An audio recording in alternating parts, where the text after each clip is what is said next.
So I defended Mike McCarthy all season long. His resume, it does. Regular season, postseason. It lines up with John Harbaugh. But I did say, okay, he's got to beat Green Bay. I figured they would. Kind of comfortably. To get routed, down 27-0 at one point, first half, at home by the youngest playoff team with a first-year starting quarterback. Okay, now we have to have a completely different conversation. Opinions change when results are jarring. By the second drive, analyst Greg Olson was appropriately asking about personnel packages, head-scratching stuff, play selection, defensive alignment. I mean, and everybody in can we have a real conversation now? Can we get uncomfortable, although it's like an adult conversation, about the evaluation of Dak? He's now 2-5 in the playoffs, and you watched he and Jordan Love. It wasn't even close. Jordan Love's just a better player. Have you never seen those two quarterbacks ever play? You land on planet Earth and you watch the game. Dak, the 8-year veteran, looked rattled and anxious and nervous and rattled and inaccurate. His ball placement was mostly awful. CeeDee Lamb could feel it. And he had the better O-line. He was at home. He'd been in this situation before. He had a number one receiver. If Jerry Jones wants to pay Dak like Mahomes, and he does, my question is, how good of a job is this? Dak's cap hit next year is $59.5 million. If you're paying a slightly better than average quarterback $59.5 million, you're not a legitimate Super Bowl team. Yeah, I got reeled in by this team for the first time in 2 decades. But I mean, the playoffs create clarity and truth. Stafford, Goff, Mahomes, Jordan Love, C.J. Stroud were all really, really good. Why? Because they're really, really talented, some sooner than we thought. But let's be honest about the Cowboys this morning. Blown out by San Francisco, couldn't compete. Blown out by Buffalo, didn't really compete. Blown out by the young Packers, couldn't really compete. Beaten by that fraud, Miami. And the only reason they beat playoff Detroit was an officiating technicality. You could argue they were outplayed. They're just an average team. And I got fooled. And I usually don't. I've said for decades on radio and TV, pretty good. Tony Romo's pretty good. Dak's pretty good. Cowboys pretty good. Jason Garrett, Mike McCarthy, pretty good. I always kind of that is my default answer for the Cowboys. But for about a 6-game stretch, as they beat up on bad teams and looked really, really good, I thought, okay, this is the year. And then they went to Miami, gagged it away, and I came on the air the next day and said, yeah, my bad. I got reeled in. Cowboy hype, my bad. But they need to get smarter at head coach. I mean, they weren't prepared. They're lined up in the wrong spots. I mean, Greg Olson's second series, they're just lined up in the wrong spots. Dumb special teams plays. They have to get smarter at head coach. And they've got to at least rework Dak's contract. Give him some money up front. And they have to start drafting quarterbacks every year. They have to. Colin, the opinions change when results are jarring. Trailing 27-0 at home. Jordan Love's first playoff appearance. Green Bay's got kids all over that offense. Green Bay's on the road, a big underdog. That it can't look like that. It can't look like that. And it's not just McCarthy. Take out that win over Tampa in the playoffs. That shaky Tampa team. Dak's 1-5. And did not look like, when you watch the top quarterbacks this weekend, he was not one of them. C.J. Stroud, significantly better. Jordan Love, significantly more nimble and accurate. Jerry and Dak after.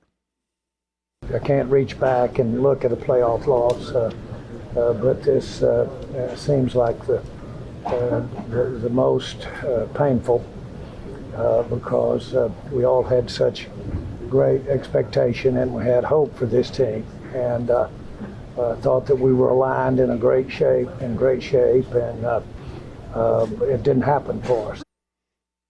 I sucked tonight. No, that was it. As I said, got it going a little bit late, but none of that mattered at that point. And fault, that's all I really know how to do. But yeah, I mean, it's about winning, and it's about winning in the playoffs and getting to the last game and winning that as well. And yeah, tough. It's not just about winning.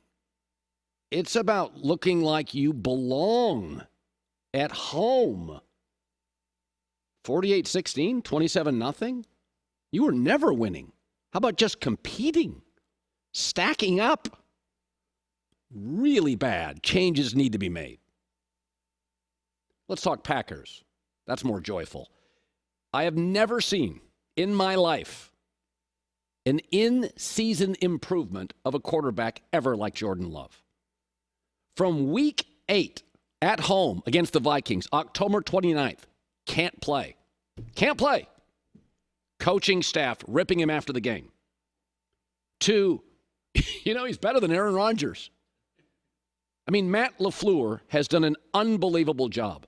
21 TDs, 1 pick in the last 9 games, completing over 71% of his throws. Athleticism, confidence, accuracy. That bye-week renovation is unbelievable. He literally went from can't make the cut at the Valero Open to leading the Masters by 9 strokes on Saturday in about 4 weeks. I've never seen anything like it. Now, this is what great offensive coaches often do with their young quarterbacks. Big leaps. But from that to this, I'm not exaggerating. He's cheaper than Aaron. He's more athletic than Aaron. He gets along with his young receivers better. There's no drama. And let's just add this. He may throw it better than Aaron. Now, all kids age at different speeds. And Green Bay was very frustrated with him. I know you're all experts, but, let's not revise history. He was bad. Bad. I was looking at his stats this morning. Before the bye, he was completing a Tebow level 55% of his throws and a 77 passer rating. That's what he was. After the bye, he's like Favre in his prime. 68% completion percentage and 106 passer rating. And the Packers got frustrated. They were critical of him. They were upset with him. But they were also patient. And this is what Green Bay does. And then you add in the drafting of these tight ends and these wide receivers. Listen, this is not just Dallas played poorly. That's not just what this is. Green Bay is a problem. I've talked to general managers for the last 3 or 4 years. Nobody can get a second good corner. Green Bay's got 5 receivers I like and 2 tight ends, and they're not paying any of them, which means they can go buy other pieces. They are a matchup problem. Those young receivers. I mean, yesterday, Jaden Reed didn't even have a catch. He's the most talented one they have. So Favre to Rodgers to Jordan Love. I mean, that's 3 hole-in-ones in the same tournament. That's incredible. Never seen anything like it. I mean, we thought Montana to Steve Young to Jeff Garcia was pretty good. I mean, this is incredible. And what I love about this is that what makes sports so great are not just the upsets, but it's the player development. Listen to even Matt LaFleur can't quite wrap his brain around what he saw. Jordan Love, wow. That's about all I can say, Pete, is wow. What he did and the poise he shows, the command he shows, it just shows the growth that he's had from his first start versus KC to now. Just so proud and happy for him.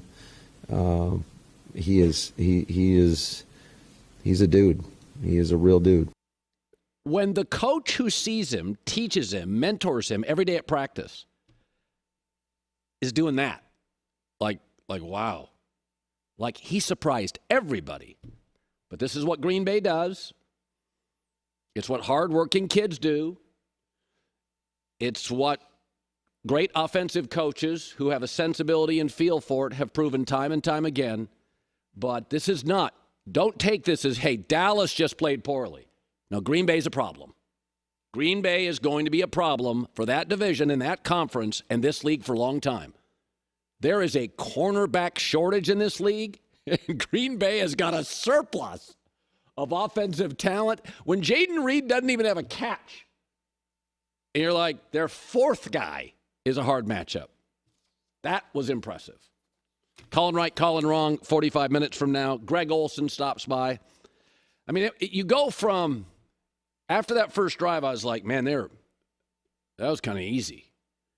And then there's the Jair Alexander pick. And then there's another touchdown, and you're like, oh, wait, Green Bay's got more good players and a better coach and a significantly better quarterback. You don't do that on the road. That's not bad officiating, fluke, lack of preparation. Green Bay, the growth from week 8-9 to this, they are a significantly better team than Dallas. There's no luck involved. They were a matchup problem all day, like first quarter, second, third, fourth. This wasn't like, hey, we got caught by surprise. It was a left hook. That's 12 rounds of getting your butt kicked. Yeah. The Cowboys were the team with 9 All-Pros, Colin. Where were they on the field? Micah Parsons was on a milk carton. Didn't do a damn thing all game. Here's a stat. I just saw this. So the Packers' first 7 offensive drives against Dan Quinn's mighty defense, 6 touchdowns. And guys are wide open all over the place. I know people are bagging on McCarthy and everybody wants to hammer Dak. What happened to Dan Quinn? What was he doing? Building a staff for a Seattle team that he's going to be coaching well, next? I mean, they made adjustments at half. It didn't matter. They didn't have good enough players to defend Green Bay. Yeah. Like, it's one thing. The Rams made alterations on the Lions and slowed their offense down a little bit. No, Dallas tried with Dan Quinn. Could not stop them. Yeah. Deron Bland, first-team All-Pro cornerback. I mean, just destroyed. He got eviscerated. It was bad.